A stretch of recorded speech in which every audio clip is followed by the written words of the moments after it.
வணக்கம். அடடே கேஷு, நீங்களா? நல்லா இருக்கு, நல்லா இருக்கு. நீங்க எப்படி இருக்கீங்க? நான் நல்லா இருக்கிறேன். நீங்க எப்படி இருக்கீங்க? நல்லா இருக்கேன். வாங்க உள்ள வாங்க. ஏய் தேவகி, இங்க பாரு யார் வந்திருக்காங்கன்னு. இவரு பிருந்தாவனத்துல தான் இருக்காரு, நமக்கு தெரியல பத்தியா? ராதே ராதேப்பா. ராதே ராதே. உட்காரு உட்காரு. உட்காருங்க. நான் நேத்து கூட வந்திருந்தேன். இன்னைக்கு அம்மாவுக்கு உடம்பு எப்படி இருக்குன்னு கேட்கலான்னு தான் வந்தேன். தேவகி, உன் உடம்புக்கு என்னாச்சு? ஒண்ணும் இல்ல சேஷு, நேத்து கோயில இருந்து வரும்போது இவரோட ஸ்கூட்டர் கிட்ட போய் விழுந்துட்டா. தேவகி, நீ வெளியெல்லாம் போகும்போது பத்திரமா இருக்கணும். இப்பெல்லாம் வீட்டு வேலையெல்லாம் இவளே செஞ்சிட்டு இருக்கா. ஏன் ராதிகா வீட்டுல இல்லையா? ராதிகா அவளோட சகோதரி புகுந்த வீட்டுக்கு போயிருக்கா, டெல்லிக்கு. கொஞ்ச நாள் கழிச்சு திரும்பி வந்துருவா. விஷாகாவோட சொந்தக்காரங்களுக்கு ராதிகாவை ரொம்ப பிடிச்சு போச்சு, அவளை விடவே மாட்டேங்கிறாங்க. ராதிகாவை யாருக்குதான் பிடிக்காது? நான் ஏன் அப்படி சொல்றேன்னா, அவங்க பெரிய பக்தர். அவங்க சுத்தி இருக்கிறவங்க எல்லாரையும் சந்தோஷமா வச்சுப்பாங்க. அடுத்து என்ன வேலை பண்றதா இருக்கீங்க? சாஸ்திரி ஐயா, நான் வேலைக்கு அப்ளிகேஷன் போட்டிருக்கேன். எந்த கம்பெனில இருந்தும் இன்னும் பதில் வரல. நீங்க கவலைப்படாம இருங்க கேசவ், நிச்சயமா நீங்க நினைக்கிறது நல்லபடியா முடியும். ராதிகா, இங்க குடு. இத நான் சாப்பிட்டுக்கிறேன். நீ இப்ப சீக்கிரமா மிக்சிக்கு பக்கத்துல இருக்க மில்க் ஷேக் எட. விஷாக்கா, விரதம் முடி. பேசாத. உண்மையிலேயே எனக்கு ஹெல்ப் பண்ணணும். வா வா, வாசல்ல நின்னு யாராவது வராம பத்திரமா பாத்துக்கோ.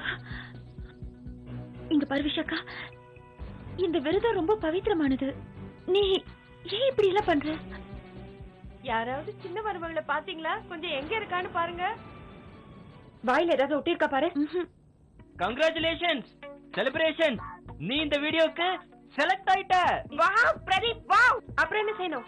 டெய்லி ஈவினிங் உன்னோட ரிஹர்சல்ஸ் இருக்கும். நீ இன்னைக்கு லுக் டான்ஸ்க்காக வந்திருந்தல்ல, அதுக்கு பக்கத்துல ஒரு ரிஹர்சல் ஹால் இருக்கு. நாளைக்கு ஈவினிங் 4 மணிக்கு அங்க மீட் பண்ணலாம். பை. Okay, bye Pradeep. போதும், இனிமே நான் ஹீரோயின் ஆகிறத யாராலையும் தடுக்க முடியாது. அப்பா, உங்களுக்கு அவசரமா பேசணும்னா அவரோட மொபைலுக்கு போன் பண்ணுங்க. பரவாயில்லம்மா, நான் மாப்பிள்ளை கிட்ட அப்புறமா பேசிக்கிறேன். இந்த உங்க அம்மா கிட்ட பேசு. நான் கொஞ்சம் அவசர வேலையா வெளியில கிளம்புறேன். நான் கிளம்புறேன். ஏமா பேச மாட்டேங்கிறீங்க? என்கிட்ட பேச பிடிக்கலையா? நான் யாருக்கும் எந்த கெடுதலும் செய்யல. நீங்க சொன்ன மாதிரி பூஜையை நடத்திருப்பீங்கல்ல, அதான் பூஜையை முடிச்சிட்டீங்களே. இப்பவாவது என்கிட்ட பேசுங்களம்மா. என் மேல உங்களுக்கு நம்பிக்கை இல்லைனாலும் நீங்க பண்ண பூஜை மேல உங்களுக்கு கண்டிப்பா நம்பிக்கை இருக்கும். பூஜை நின்னு போச்சு ராதிகா. உனக்கும் தேவாவுக்கும் நடந்த கல்யாணத்தை ரத்து பண்ண முடியல. அவரோட உறவை ஏத்துக்கணும்னு ஒரு பக்கம் அவர் பிடிவாதம் பிடிக்கிறாரு, இன்னொரு பக்கம் நீ இப்படி எல்லாம் விளையாடுற. உனக்கே தெரியும்ல கண்ணா, அவர் மேல எனக்கு இருக்கிற அன்பா அவர்கிட்ட வெளிப்படையா வெளிப்படுத்த முடியாதுன்னு. அப்படி இருக்கும்போது ஏன், எதுக்காக நீ இப்படி எல்லாம் செய்யற? இனிமே நான் எல்லாத்தையும் உங்ககிட்டயும் ஒப்படைக்கிறேன் கண்ணா. நீதான் எனக்கு இதுக்கு ஒரு வழி காட்டணும். இந்த இக்கட்டான சூழ்நிலையில இருந்து என்னை விடுவிக்கணும்.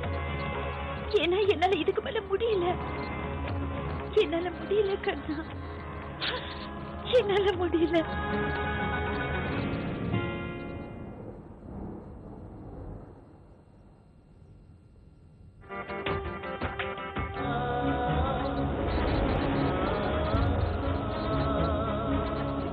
அவரோட பிடிவாதத்தை விடுற வரைக்கும் நான் இங்க அவருக்காக காத்துட்டே இருப்பேன் கண்ணா. நீதான் ஏதாவது அற்புதம் செஞ்சு அவரோட மனசை மாத்தணும் கண்ணா.